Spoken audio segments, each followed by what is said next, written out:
14 বছর ধরে ইন্ডাস্ট্রিতে কাজ করছি। একটা অনলাইন শপের 27,000 টাকার শাড়ি মেরে দেওয়ার জন্য। শাড়ি নিয়ে প্রতারণার অভিযোগ অভিনেত্রী তানজিন তিশার বিরুদ্ধে। একটি অনলাইন থেকে 27,000 টাকা মূল্যের শাড়ি নিয়েছেন তিনি। কথা ছিল প্রচারণা চালানোর। অভিযোগ উঠেছে দীর্ঘ সময় পেরিয়ে গেলেও সেই প্রচারণা করেননি এই অভিনেত্রী। পরে তা মামলা পর্যন্ত গড়ায়। এ বিষয়ে মুখে কুলু পেটে থাকলেও বৃহস্পতিবার এক অনুষ্ঠানে মুখ খুলেছেন তানজিন তিশা।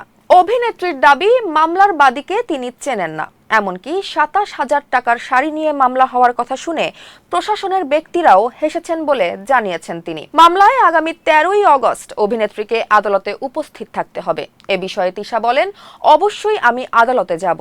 জীবন অবাক না করলে কে করবে? 28% মিল্ক ফ্যাটের অবাক করার সাথে ফ্রেশ মিল্ক পাউডার। জীবন অবাক করুক প্রতিদিন। অভিনেত্রীর দাবি, তার উন্নতি দেখে পেছন থেকে টেনে ধরার চেষ্টা করা হচ্ছে। তিশা বলেন, শাড়ির বিষয়ে আমার সিনেমার শুটিং শুরু হওয়ার দ্বিতীয় দিনে লিগ্যাল নোটিশ পাই। 4-5 দিন পরই হয় মামলা। আমাকে উপরে উঠতে দেখে পেছন থেকে টেনে ধরা হচ্ছে। অন্যদিকে বাদী পক্ষের আইনজীবীর ভাষ্য, তদন্ত প্রতিবেদনে অভিযোগের প্রাথমিক সত্যতা পাওয়া গেছে। তিনি বলেন, আইনি নোটিশ পাঠিয়েও কোনো সাড়া না পাওয়ায় শেষ পর্যন্ত মামলাটি করা হয়।